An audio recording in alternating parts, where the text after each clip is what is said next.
No, God! Everybody always says, if you tried your best, that's all that matters. The best is all you can do. If you tried your best, it doesn't matter what happens. It doesn't matter if you lose if you tried your best. Most people have heard that before. But there is a secret to the universe that most don't know. If you actually try your best, you can't lose. Not pretend to try your best, not try your best 90% of the time, not try your best with excuses. If you genuinely try your best all of the time, all day, every day, it's impossible to lose. So when people say, if you tried your best, it's okay to lose, that is a logic fail. Because if you lost, you didn't try your best in the first place. If you actually try your best, it is impossible to fail in this life. God is watching and he rewards those who want it the most. If you want it the most, you can have it. It's a competition. Every dollar you want, the house you want, the car you want, other people want, you have to win. You have to want it the most and genuinely do your best, because most people aren't capable of doing their best anymore. To get up every day, whether they feel like it or not, and perform regardless. That is the secret. You cannot fail if you try your best. So if you don't have the car you want, the woman you want, the relationship you want, the friends you want, the house you want, you haven't been trying your best. Because I guarantee you, the second you do, you'll have all of it. I believe there's only 3 reasons people are not rich. One of 3 reasons. They're either stupid, arrogant, or lazy. Stupid is actually the smallest category. People think, oh, you know, there's a lot of stupid people. There are, but I know a lot of stupid people with a lot of money, right? There's so much money in the world. To be too stupid to generate money, I think is less than 5% of the population. We're genuinely too dumb to ever make a good wage. Then you have arrogant and lazy, and these are the 2 most common. Lazy because people just, oh, you know, but I need time to myself. Oh, you know, but it's the evening. Or, you know, it's hyper competitive. There are people who do not need times to themselves. There are people, there's an Indian in Islam, or there's a guy in Islamabad who'll do your job online for $3 an hour and he doesn't sleep. You're gonna lose, right? So if you're gonna be lazy in any regard, you have to understand there are people like me who are billionaires who work 18 hours a day. When I finish this, I get into my car and I open my laptop and I work on my way to my next appointment. I'm gonna work all night until the day I go. When I go to sleep, I close my laptop and I'm asleep a minute later. I work. That's all I do. Lazy is a big problem because people go, oh, but I just want to relax. If you just want to relax, that's fine. But you're competing against people who just don't want to relax, and you're going to lose. And the last, and I'd say that's around, a lot of people have that element to them. A lot of people are lazy. That's about 50% of people. But the main reason people are not rich is because they are arrogant. If you were to take somebody who says, I'm doing my best, I'm really trying, and you were to get an exact schedule of their last week and find all the times they've wasted time, you'd say, look, you've wasted time, wasted time, wasted time, wasted time. You know what's actually amazing? Most of those people are not even self-reflective enough to go, you're right, I'm not trying my best. You know what they'd say? Well, I have to rest sometimes. Well, I have to have a social life. Well, they'd be so arrogant because they're arrogant. I had to do my Facebook. Yeah. No matter, you'd even show them, here's where you fucked up. Well, you know, I have to, you're crazy. And then they go back to being a loser. A lazy person thinks he's working too hard, and a successful person thinks he isn't working hard enough. And we're doing 20 times the work they are. And we're like, oh, I could have done more, could have done this. Oh, I missed that today, can't miss that again. Oh, I should have taken that call. I should have flown there. I should have. That's, you know, we have guilt about it. They don't give a solitary fuck. And even if you pointed it out to them, they'd sit there and go, oh yeah, and they'd make some excuse for it.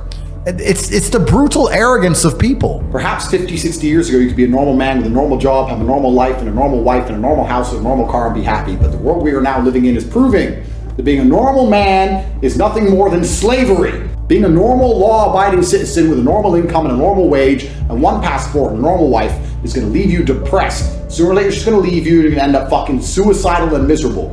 This is what I don't understand about people, especially men in the world today. Why are they so worried about being afraid? Why are they so worried about, I was afraid every time I fought. I fought anyway.